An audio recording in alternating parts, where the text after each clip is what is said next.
আপনারা দেখতে পাচ্ছেন আরোহীর আসল চেহারা। এতদিন মেকআপ করে সে সুন্দরী হতো। আরে হ্যাঁ ভাই, দেখতেই পারছি। এতদিন ভাবতাম আমি আরোহী মিমকে ডানা কাটা পরি, এখন তো ভাবছি ডানা কাটা পেতনি। कितने तेजस्वी लोग हैं हमारे पास, कितने शानदार विचार रखते हैं।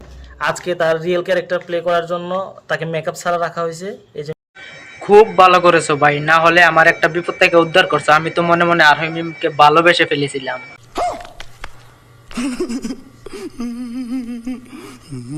মেকআপ না থাকার কারণে তার কি অবস্থা সবাই দেখতে পারেন। মিরাজ, তুমি কি বলো? ভাই আমার ন্যাচারাল ফেসটা সবাইকে দেখা। তোমার ন্যাচারাল ফেসটা অনেক সুন্দর, আর আরোহীর ন্যাচারাল ফেসটা বলো। আসলে মেয়েদের কথা বলতে চাই না, আরোহীর তোমরা তো এতদিন রিয়েল ফেসটা দেখো না, আজকে তো দেখতে বললাম কতটা কালো।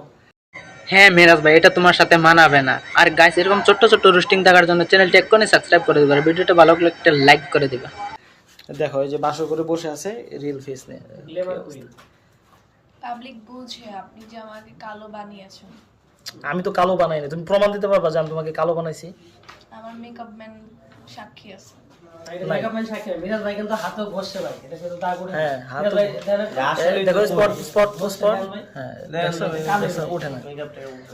আর আচ্ছা।